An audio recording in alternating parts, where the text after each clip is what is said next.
All right, so the timer has gone off. The salsa has been, kind of going for 30 minutes. So I've been cooking this on a medium high. I did bring the heat down a little bit because it seemed like it was kind of boiling. So it could be my stove. I didn't want to boil it that high, so I brought it down to almost a low medium, kind of still in the medium range. So the timer has gone off. So we've done that for 30 minutes, okay, according to this recipe. And so I did do a quick taste test because I was concerned about the fact that this recipe did not call for salt. So I'm like, I just want to add some salt so bad, but I went ahead and tried it. And I'm really, really impressed because the flavor is really potent. It is extremely delicious. So what I'm going to do is I'm not going to add any salt. And so that'll be great. This will be a nice, delicious, salt-free salsa, okay, for anyone. I mean, it was delicious. I'll eat it. It was absolutely delicious. And it made me think about the fact that a lot of times we're eating this salsa like with chips or tortillas that tend to already be very salty. And so this flavor, I tried it. I did it twice because I wanted to make sure it tastes good. And I gave it 2 taste tests and it was absolutely flavorful. So no need to add any salt. Now I am going to do another salsa recipe that does call for salt. But this one I'm going to stick right to the actual recipe that was found in this book here. Okay, so again, this is the Ball Complete Book of Home Preserving, and this recipe was found on page 201. And so no salt was called for in this recipe. Okay, all right, and so it is time, it is that moment to start getting these jars filled up. Okay, and so I'm gonna grab myself a funnel. Okay, so it's time to get started. I got all my jars out here. I went ahead and prepared 2 dozen of jars. I'm not sure how much I'll really yield. So according to the recipe, if I'm going to be, the original batch would produce 10 of the 8-ounce jars, which are these. But I did double it, so maybe I'll get 20, who knows? But I just got a few laid out here because I got limited counter space. I'll grab the rest if need be, okay? And so I've got my utensils available to me. I've got my funnel, okay? So we're definitely gonna need our funnel readily available. Got my lid lifter and my headspace ruler and debubbler. So it's time to go ahead and dive in. Oh, also I've got some vinegar, some white vinegar in a little bowl here. With several sheets of paper towel for when it's time to clean off the rims of the jar.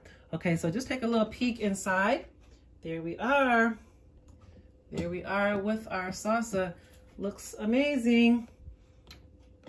Okay, so let me get my camera set up as good as I can possibly get it. I'm gonna give this one more good stir.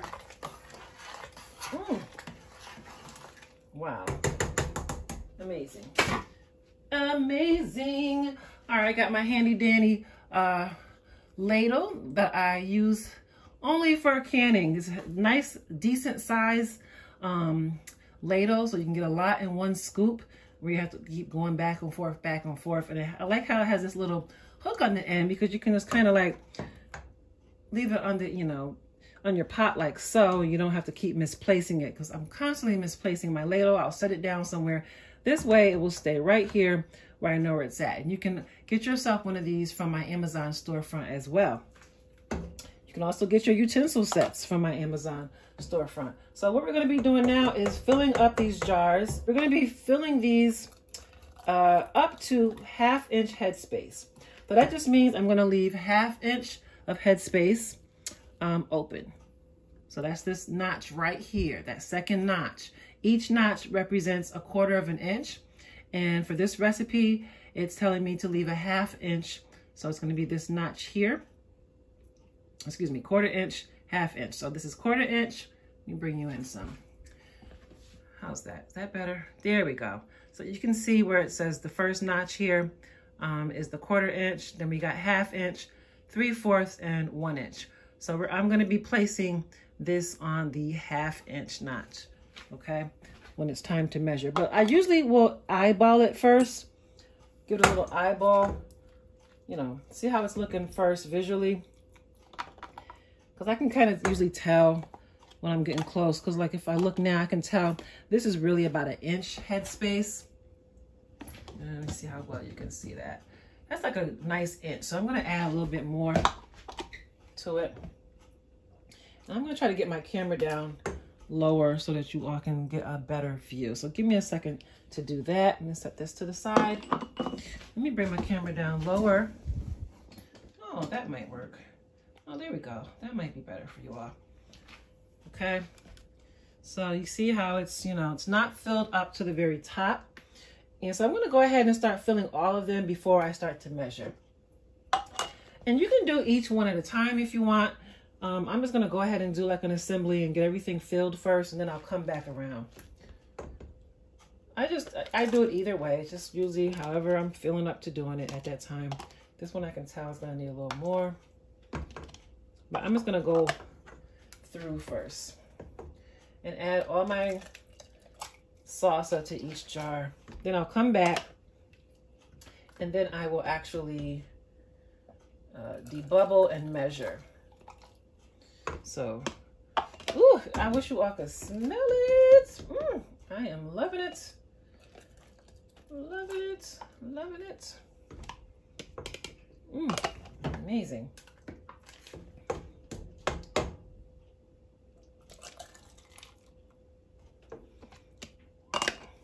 Amazing. Now I could have used pint-sized jars. I'll just have less jars.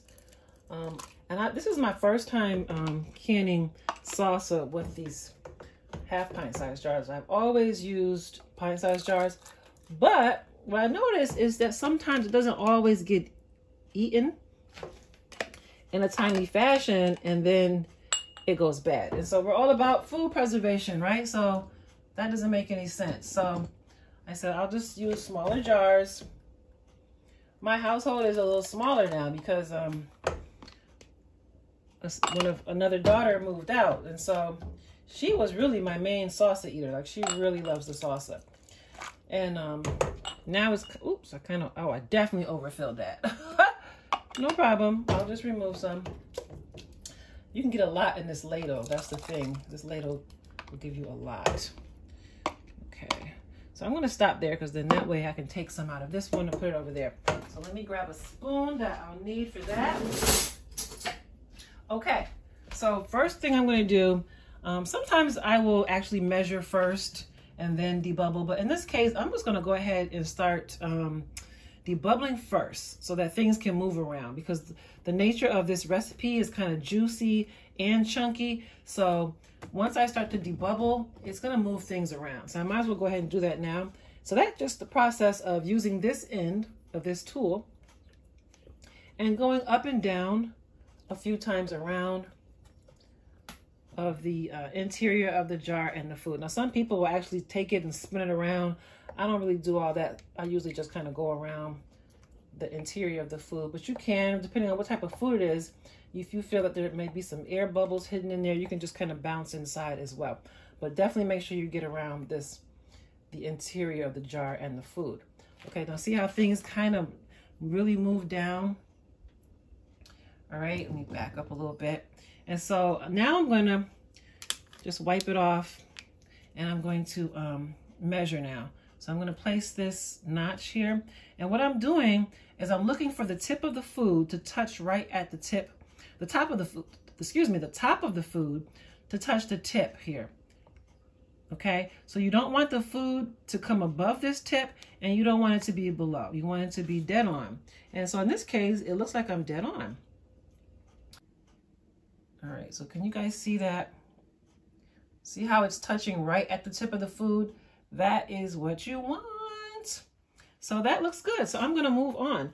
And actually what I'm going to do is I'm going to go ahead and clean up the rim and put my lids on.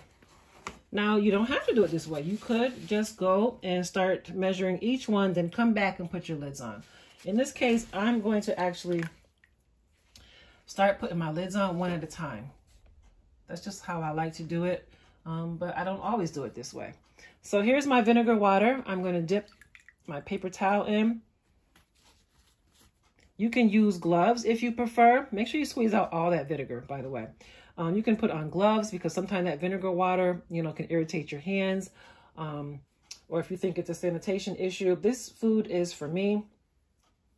If I was, you know, maybe canning for someone else, I would wear gloves, but everything is, you know, sanitized. I've been washing my hands throughout the entire process.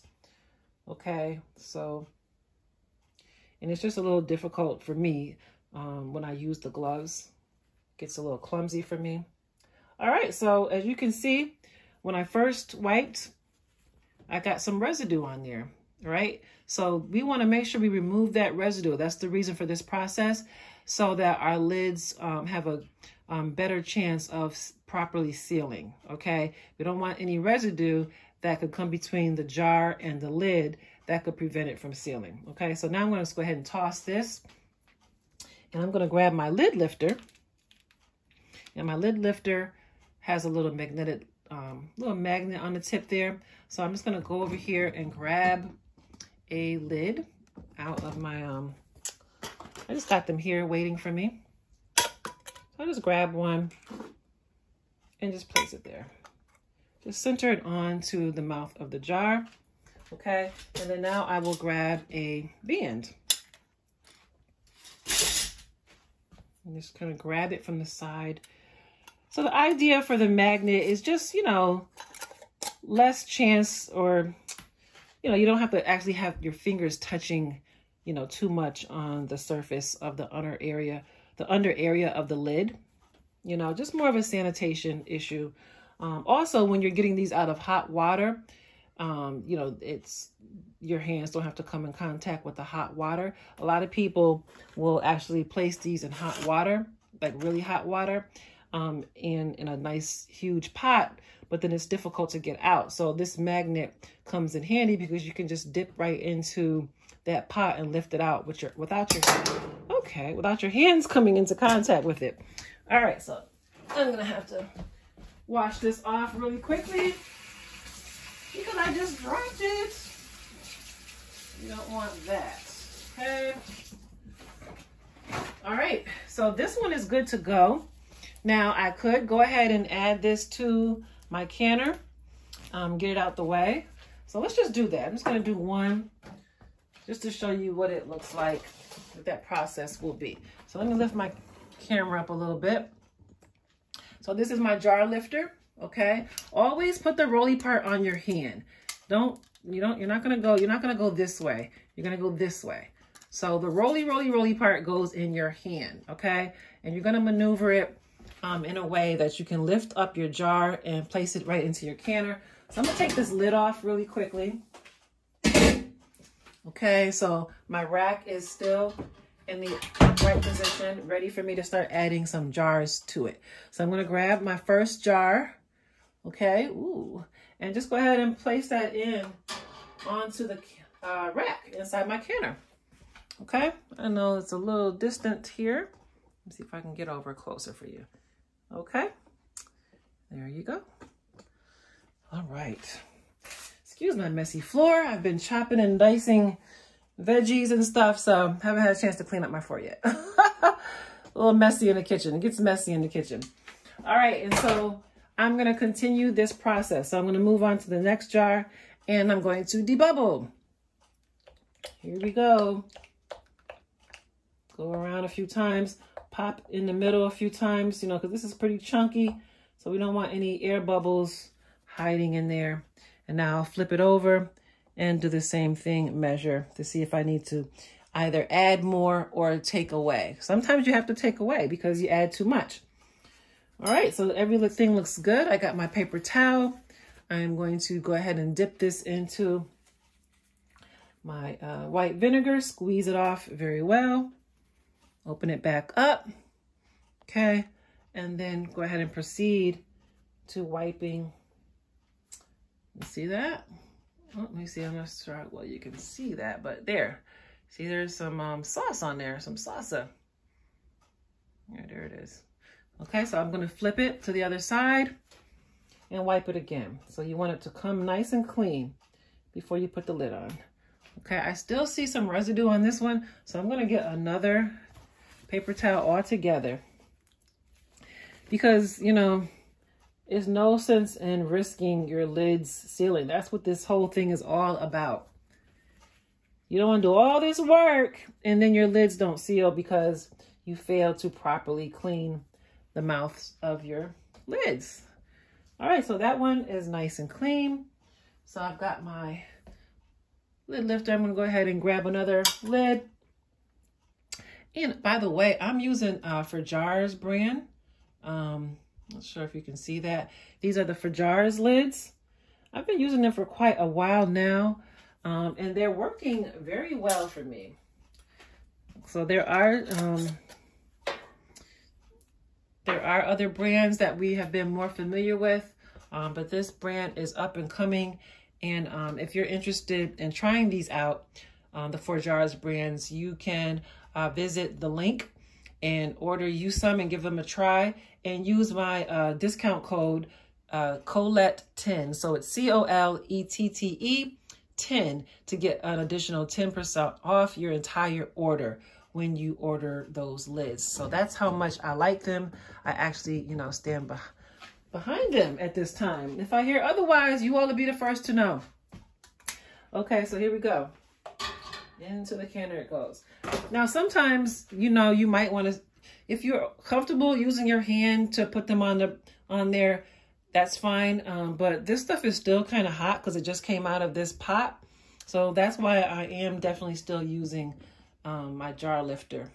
Okay. Now, when they come out the canner, you're definitely going to be using your jar lifter because they're going to be super hot.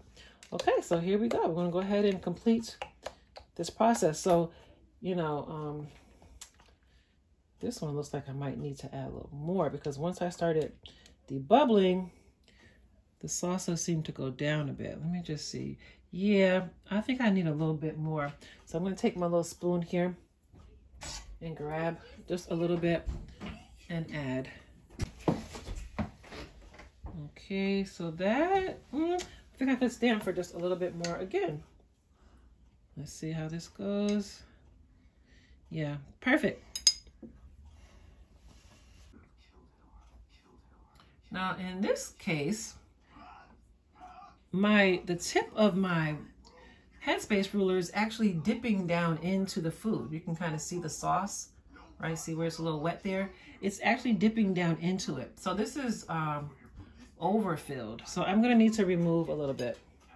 I'm just gonna scoop some out and just toss it back into the pan.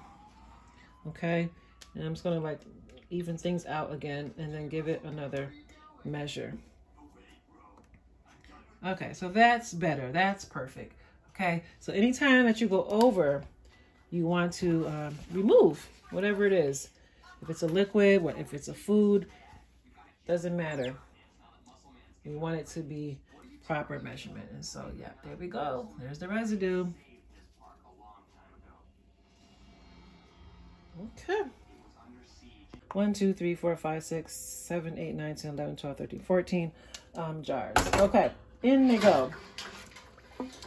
Down into the canner, and I'm going to be placing the lid on, and we're going to keep it moving. So I'm going to now crank my heat up to high and wait for this to come to a rapid rolling boil so that I can start the processing time of 20 minutes. So it's only 20 minutes processing time, and my water is already kind of on a simmer, so it's not going to take too long for this to come to a rapid boil.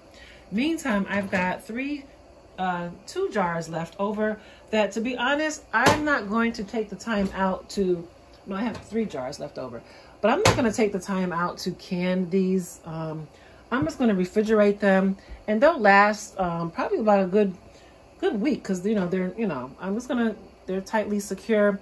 And I'll eat throughout the week on that. I'm not going to take the time to can those 3 jars. I'll definitely find some use of this salsa. All right, if that makes sense. Now, if I would have had like maybe 5 or 6 jars left over, then I definitely would do another batch. But for me, I'm definitely going to put this to use. Just put it in the refrigerator now so that it stays refrigerated and preserved in that matter. All right. Okay.